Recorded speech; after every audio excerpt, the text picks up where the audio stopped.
Hey yo, nice haircut, Amanda. You look really cool with the hairstyle and it suits you. You're gorgeous. Wow, you look so beautiful. Damn, you look like a jellyfish that is about to get caught by SpongeBob. You need to leave. You may have heard of the phrase honesty is the best policy, and that's true.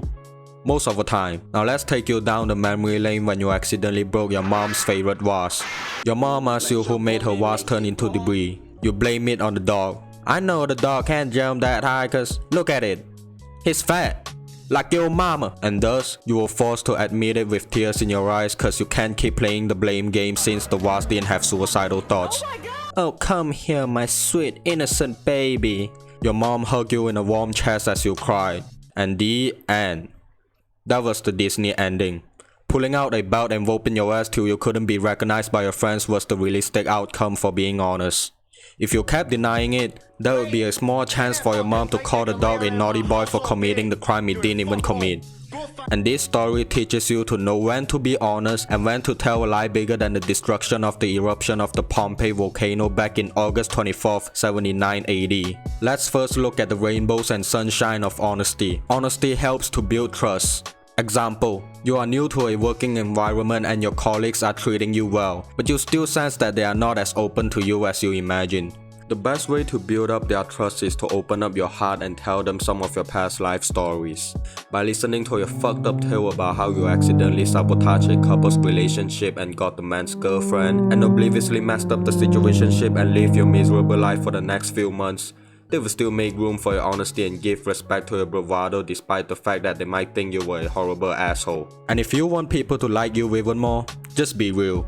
You like the way your friend handled the homeless man on the street by serving him a hot flaming honey bun to warm him up? Compliment him. You don't like the way your colleague talks to you? Confront him. Your ops is making up shit that didn't even happen just to make you look dirty? Go fuck yourself. Didn't your grandma die in the worst possible way? Like, who in the world would choke on a spoon of ice cream to death? Your family's genetics are so bad that you can't even enjoy a freezing cold popsicle on a hot summer day without having traumas. That's like the biggest worm in the entire human history. Imagine going to heaven and you hear the other souls sharing how they died, like, I died of heart disease. I tried saving a child who was about to get hit by a car and lost my life to it. I died of old age. And then there's you. I died while choking on an ice cream. This shit is whack. Now shut up before I move my attention to your big ass forehead. Oh, those words hurt your feelings? I'm sorry. Here's a nice cold lemon tea.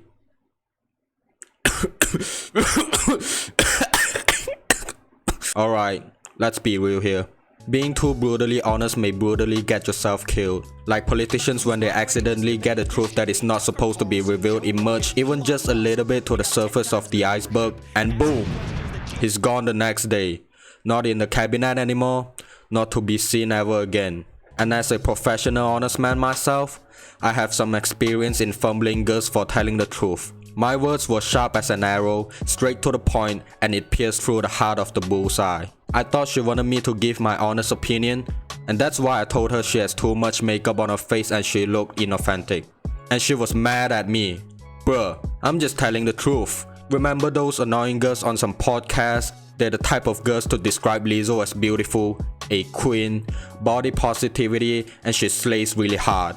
But when you say they look like Lizzo, they will get all flamed up and trying to insult you as much as they can. They are as fake as Santa. And if you still believe that Santa is real, I'm sorry to burst your bubble, but he's not real. The presents you received last Christmas were from your parents. And this leads us to timing and necessity, to be honest. My friend once gave me a piece of advice.